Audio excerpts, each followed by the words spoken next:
Nah, sekarang ya tadi ngomong-ngomong tentang Scotland, Greenland. Nah, Iya. aneh jadi teringat tentang karena kan kosakata ini lagi banyak di berita, Iya, iya. Ustaz nonton berita nggak? Lagi sebut Macam iya iya, nonton dong. Greenland mau diserang sama Iya. Trump, nih kan, Ya Eropa dan sebagainya. nggak aneh sih. Iya, Jangan kan Greenland, Venezuela aja caplok. lah iya benar diculik. Ya, gimana cerita presiden presiden Presiden bisa diculik, diculik, iya iya kan? kan. Nah itu aneh jadi apa ini agak keluar dari Ramadan saat, Iya. tapi ada hubungan dengan kita umat Muslim. Tantangan zaman nih saat ini Iya. menantang ya, ada isu bilang perang dunia ketiga, ya kan? Ada Kemen Epstein Files keluar, Iya. ya kan?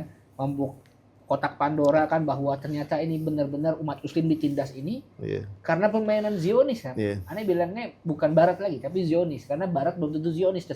Betul. Beda lagi kan. Saya setuju tuh istilah yang terakhir saya setuju. Iya, bener. Karena Barat belum tentu Zionis. Tidak semua Barat itu Zionis. Bener. Dan Zionis itu menguasai Barat. Nah, itu Nah, ini sebenarnya menarik juga bahas ini karena umat Muslim harus tahu cara, kalau saya selalu bilang harus tahu cara kerja dunia kan gitu Nah, aneh pengen nanya dulu Ustadz menyikapinya dengan perkembangan zaman saat ini sebagai umat Muslim gimana dan apakah ada tanda-tanda akhir zaman semakin dekat gitu kan? Iya. Gimana Ustadz?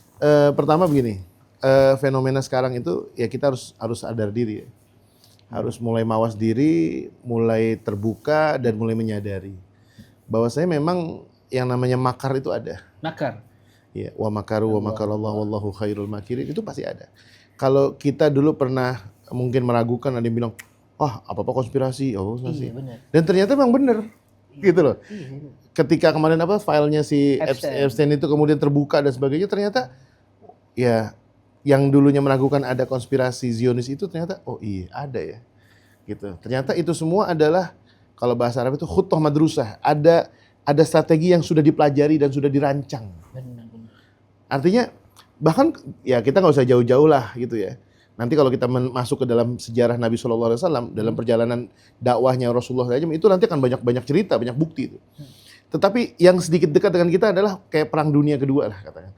Atau dimundur lagi adalah kayak Revolusi Prancis. Oh iya. Pernah dengar nggak? Pernah.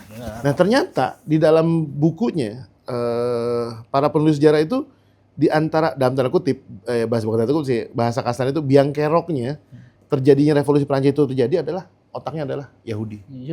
Zionis. Mereka yang menjadi sutradara bagaimana meruntuhkan kepercayaan umat terhadap gereja waktu itu. Umat Kristen. Umat Kristen kan itu kan lagi solid-solidnya kan. Iya. Tetapi kemudian menebarkan kerusakan, para pendeta dihancurkan harga dirinya.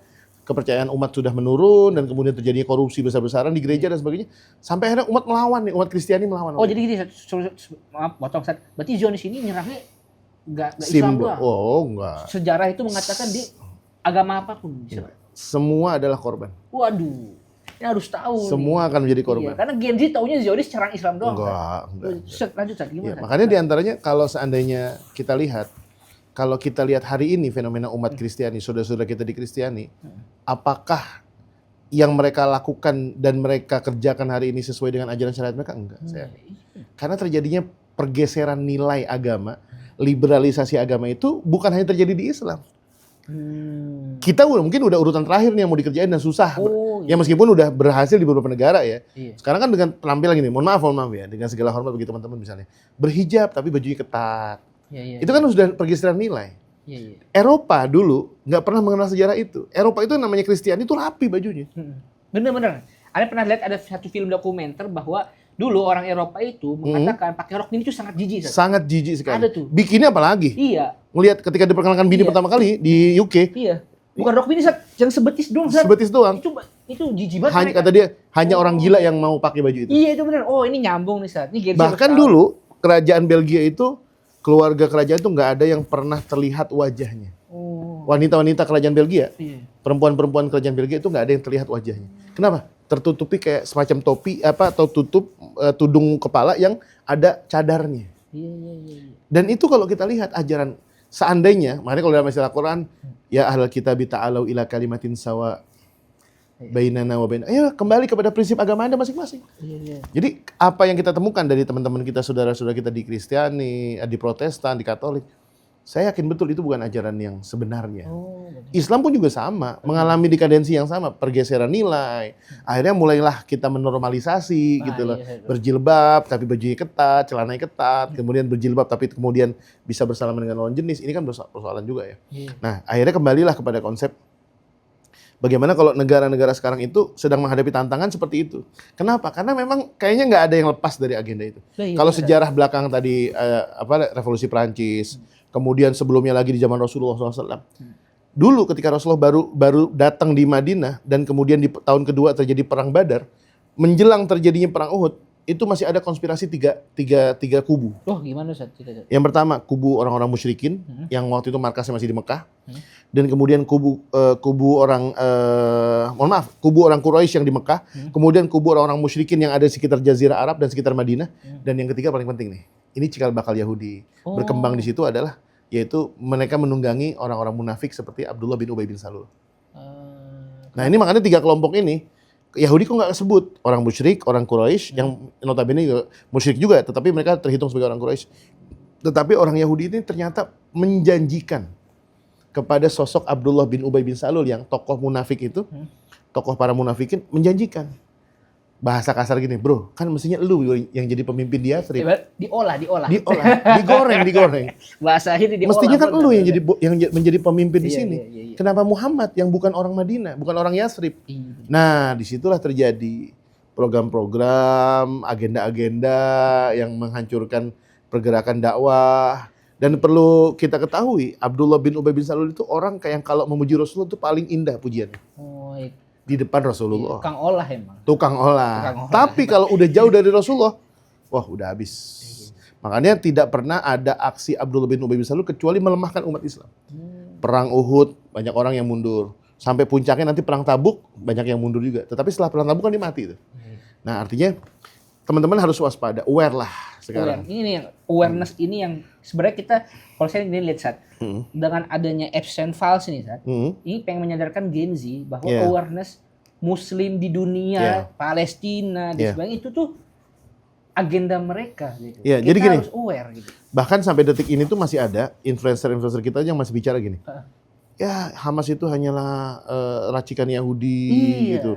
Proxy. Terus proxy. Iya, bahasanya proxy kan. Bahasanya gitu. Proxy Iran. Ya memang itu konsekuensinya para pejuang ya. Bener. Mungkin dia akan yang jujur dibilang dusta, yang dusta dibilang jujur. Artinya begitu. Nah, tetapi dengan cara Allah membuka satu boroknya Zionis ini terbongkar sudah. Dan bahkan mohon maaf, yang kebakaran jenggot ini bukan cuma soal file Palestina. Bahkan ngerembet kemana-mana kan. Bener. Bahkan kemarin dalam sebuah berita yang insya Allah itu valid ya, itu beberapa orang-orang penting di sekeliling sekeliling Perdana Menteri Inggris atau Presiden Inggris Perdana Menteri ya, itu banyak yang mundur kan. Bener. Karena saking kagetnya, karena saking kagetnya melihat file yang memang menyangkut para pembesar-pembesar mereka. Gitu. Iya benar. Artinya ini ya ayolah gitu. Bahkan dalam ceramah terakhirnya seorang